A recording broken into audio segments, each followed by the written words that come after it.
आज जो international labour day है मई का 1 तारीख में है, तो यहाँ का जो प्रेसिडेंट चोंगमा ताजो जी कैंकर यमचा हम लोग को बुलाया, मुझे मुख्य अतिथि के रूप में बुलाया है, साथ में हमारा जाले सोनम साहब को। और मैं समझता हूँ कि हमारा जो मज़दूर है, आज का दिन में इंटरनेशनल जो लेबर डे है, मज़दूरी को हमारा देश का जो प्रधानमंत्री उन्हें बोला कि जो काम करने वाला मज़दूर लोगों को उनको उठाना चाहिए, सबका साथ, सबका विकास, सबका विश्वास।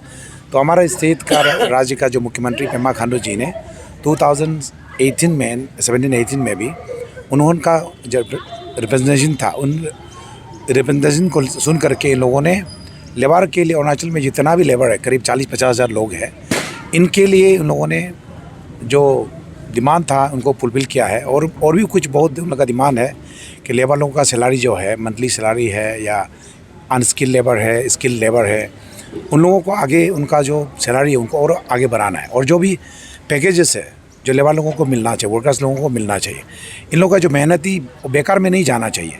और आज लेबर बोर्ड बना के रखा है। मेरा पर्सनल फीलिंग है लेबर बोर्ड में भी जो रहने वाला चेयरमैन बोर्ड, उनको लेबर के बारे में ध्यान देना चाहिए। उनका इंटरेस्ट में, उन मज़दूरों का इंटरेस्ट में काम करना चाहिए, जिससे कि उनका परिवार में खुशहाल हो, उनका परिवार में उनका बेटा बेटी होता है, पढ़ा लिखा होता, उनका खर्चा के लिए उनका जो रिक्वायरमेंट है, सरकार उसके बारे में थोड़ा सा ध्यान और देना पड़ेगा। मैं विश्वास करता हूँ कि जो प्रेजेंट सरकार है हमारा under the leadership of Pema Khandu ji, या इनके बारे में उनको मालूम है और काम भी कर रहे हैं। और उम्मीद करता हूँ कि आने वाले दिन में भी हमारा जो प्रेजेंट सरकार है under the leadership of Pema Khandu वो काम करेंगे। सर, इससे एक नारा चल रहा था, आपकी बात 20,000 पार, तो इसका ऊपर में आप क्या कहेंगे? ये इन लोग का एक जेन्युइन डिमांड है कि लेबर लोग चाहता है कि जो भी मजदूरी करने वाला, उनका हक जो राइट है इनको सरकारी देखेगी। तो सरकार का ऊपर में इन लोगों ने बोला कि इनका जो 19,000 है और बढ़ा दिया जाए, जिसका स्किल लेबर है उनका, जिसका 15 साल 20 साल सर्विस में मजदूरी कर रहे हैं, इनके सैलरी 20,000 तक पहुंचा देने से इनका एक डिमांड है कि 20,000 पहुंचा दिया जाए। इसके लिए इन्होंने एक स्लोगन बनाया कि 20,000 पार। तो मैं उनका डिमांड लगता है कि जेन्युइन है, तो सरकार सारे इसके ऊपर में विचार करेगी और करना चाहिए। उनका डिमांड को फुलफिल करने से मजदूर भी खुशी होगा। जितना मजदूरी खुशी होगा उस प्रदेश का खुशी, और सोसाइटी में भी समाज में अच्छा रिजल्ट आएगा। ये आज मैंने एक्चुअली हम लोग कुछ डिमांड नहीं रखा है आज। तो अभी तो आपको सबको पता है कि इलेक्शन जस्ट नियरली, और उसके बाद MCC model code of conduct अभी ये आपका जून का 4 तारीख तक ही बंद है। इसलिए अभी हम लोग सरकार का ना खिलाफ बोल सकता है, ना सरकार के लिए कुछ मैंने हम लोग डिमांड कर सकता है, ऐसे कुछ नहीं है। लेकिन आप लोग का सामने में जो हम रिसेंटली वो 4 पॉइंट को लेके हम धरना किया, तो वो अभी सरकार का शायद चीफ मिनिस्टर पेमा खांडू जी को शायद समय नहीं मिला होगा देखने के लिए। अभी तो सरकार सेक्रेटरी कमिश्नर लेवल में है।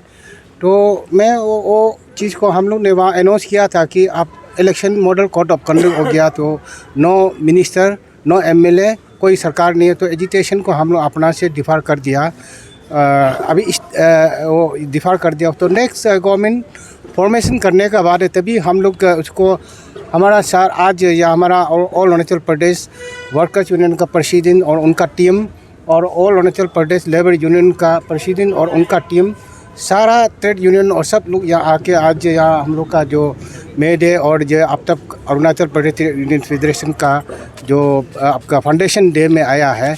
तो इसलिए हम लोग मैंने इसमें आज कुछ अनाउंस नहीं किया, कुछ मांग नहीं रखा है। लेकिन अभी जो आपने एक बात हमारा चीफ गेस्ट को जो पूछा है, आपकी बार 20 पार, ये हम लोग का एक्चुअली ये रिसेंटली आप लोग को पता है 2 टाइम्स करके 1,000 करके बढ़ा दिया पेमा खांडू जी ने।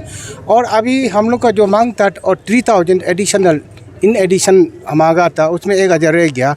तो ये चीज़ को मेरे कहने का मतलब था कि आपका पेमा खांडू जी का सरकार फॉर्मेशन होने का बाद में फिर से हम लोग ये 1,000 को हम लोग अपील करेगा। इसलिए मैंने ये बोल दिया कि आपकी बार 20 पार ये है एक, ये ऐसे मैंने बोल दिया। तो ये हम लोग जितना जो 4 पॉइंट है उसको एक्सटेंड रहेगा, और उसमें हमारा प्रेसिडेंट अपू और हमारा प्रेसिडेंट अपलू और सारा ट्रेड यूनियन लीडर लोग सब मिलके हम लोग आफ्टर फॉर्मेशन का बाद में, और जो हमारा अपू का भी पेंडिंग होगा कुछ पॉइंट, और अपलू का भी पेंडिंग होगा, और ट्रेड यूनियन लोग का कुछ पॉइंट पेंडिंग होगा, वो सारा पॉइंट को कलेक्टिवली हम लोग डिस्कशन करके और हम लोग सरकार को हम लोग प्लेस करेगा, अपील करेगा।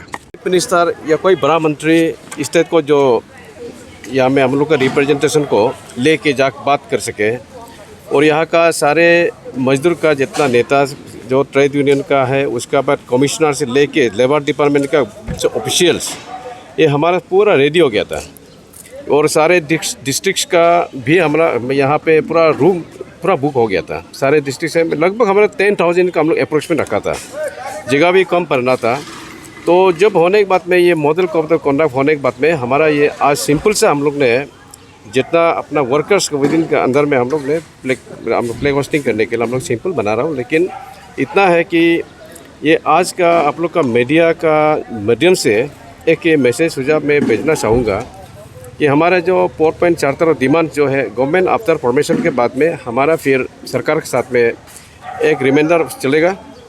सरकार हम लोग को बुलाएगा नहीं बुलाएगा, उसका आगे निर्णय किस टाइप का हम लोग लेगा। सारे अरुणाचल के जितना ट्रेड यूनियन से वो मीटिंग बैठेंगे, उसके बाद आप लोग को हम लोग सुझाव देंगे। सर अब 4 डिमांड को बता सकेंगे? 4 डिमांड ये था कि हमारा जो एक है कि पैसा जो मिनिमम वेजेस जो बढ़ा दिया उसमें से 1,000 रह गया, वो हमारे एक था। एक है कि जो कॉन्टीजेंसी कैजुअल एम्प्लॉय जो डिपार्टमेंट में जो काम कर रहे हैं उसको पहले के तरह उन लोगों को अपना अपना डिपार्टमेंट में टीपीसी कॉन्डक्ट करके रेगुलाइज करना चाहिए। 30 ईयर्स 20 ईयर्स जो पार हो गया, क्योंकि अभी जो है इन लोगों को क्या कर रहे हैं APCS में आपका जो स्टाफ सिलेक्शन बोर्ड में भेज रहे हैं। स्टाफ सिलेक्शन बोर्ड में भेजने से क्या होता है कि उन लोग का जितना 5 ईयर्स 10 ईयर्स 20 साल जो तजुर्बा हुआ उसका बेकार में जा रहा है। वहाँ में तो प्रेस कैंडिडेट आते हैं, तो इन लोग का जो जितना काम मेहनत किया उसका मतलब पैदा नहीं होता है। तो इसलिए वहाँ से एक्सक्लूड करके केवल जो डिपार्टमेंट का जो वर्कर्स एम्प्लॉयज़ है विदिन उसका अंदर में ही कॉन्डक्ट करना है, वो एक पॉइंट रह गया। देन उसका दूसरा पॉइंट जो है जो WC एम्प्लॉयज़ बोलते हैं वर्क चार्ज, इंजीनियरिंग डिपार्टमेंट में इतना जाके यहाँ पे वर्कर्स मतलब एम्प्लॉयज़ जो भरा हुआ है, इसको हम लोग का डिमांड ये है कि नेपाल समाज में एक WC वर्क चार्ज क्रिएशन हुआ था। नेपाल से लेके आज तक एक बार भी WC जो क्रिएशन नहीं हो रहा है। वो WC क्रिएशन होता है तो वो रेगुलर कैटेगरी में आ जाते हैं, तो उसका एम्प्लॉयमेंट में हम लोग का जो उन लोग को नौकरी देने में बहुत सुविधा होगा। इसलिए इंजीनियरिंग विंग में हम लोग की डिमांड मांग है कि उसको एक बार फिर से आपका 50-50% करके क्रिएशन करें, ताकि जल्दी हमारा जितना 20 साल 30 साल में जो सर्विस कर रहे हैं वो लोग को रेगुलर मिल सके। ये हमारा वो एक तो है। एक है हम लोग का जो जैसे यहाँ में कॉन्टीजेंसी कैजुअल जितना भी यहाँ में जो स्टेट में जो काम कर रहे हैं, इन लोग का इतना सालों का बाद में काम करने के बाद में कुछ बेनिफिशियरी नहीं मिल रहा है, तो इसको जैसे कि आपका 60 ईयर्स होने से ऐसे अभी निकालने दे रहे हैं। तो इन लोगों के लिए हम लोग एक सरकार 15 ईयर्स का जो पार होने के बाद में या 15 से भी 20 से हो, सरकार एक निर्णय ले लें कि सरकार एक गाइडलाइंस बना दो कि उन लोग ऑटोमेटिकली अपना आप से रेगुलर हो जाए। अभी सरकार से अभी एक नोटिफिकेशन आ रहा है कि जिसका 60 ईयर्स एबव हो गया उसको विदाउट बेनिफिशियरी में अभी निकलने जा रहा है। तो ये भी अभी आफ्टर गवर्नमेंट परमिशन में हम लोग लड़ाई जारी होगा। यही 4 पॉइंट है। सर तो आज का लेबर डे में कौन शामिल हुआ इस फंक्शन में? यहाँ लेबर डे में आज का सेक्रेटरीट एम्प्लॉय एसोसिएशन एक तो है, वहाँ में कॉन्टीजेंसी बोर्ड है, वो उसमें LDC UDC टाइप का मतलब बहुत सा है लोग के सेक्रेटरीट एम्प्लॉय एसोसिएशन यहाँ पे है। Forest workers union, PWD, power, PHE, आपका WRD, RWD, आपका एजुकेशन, हेल्थ, सारे डिपार्टमेंट UD, जितने भी यहाँ म्यूनिसिपल है, मतलब ज़्यादा डिपार्टमेंट जितना भी हमें यूनियन है वो यहाँ शामिल है। इतना है कि हमें 13 यूनियन झंडा लगा हुआ है, लेकिन बाकी लोग का झंडा अपना वो बनाया नहीं बोल के, लेकिन यूनियन यहाँ पे हमारे इधर में बहुत ज़्यादा है। सारे डिपार्टमेंट यूनियन ये एफिलेटेड है। अब तब में कोई लोग रजिस्ट्रेशन नहीं हुआ, रजिस्ट्रेशन नहीं होने से उसका जनता का लोगो वो लोग नहीं बना पाया, उसके लिए अभी जनता ने कुछ आगे नहीं करा नहीं किया। अच्छा, आपका तरफ से क्या मैसेज या फिर अपील रहेगा आज का दिन को लेके? किसको, वर्कर्स को ना गवर्नमेंट? वर्कर्स। नहीं, गवर्नमेंट वर्कर्स को मेरा मैसेज यही रहेगा, आने वाला दिन को हमारे Arunachal Pradesh trade union federation की ओर से या मीटिंग बोले या आंदोलन बोले या कोई भी संगठन, कोई भी मीटिंग, कोई भी मजदूर के लिए जो हित में जो काम करने हमारा कल से शुरू होगा, परसों से शुरू होगा। आप लोग हमारे साथ में साथ दीजिए।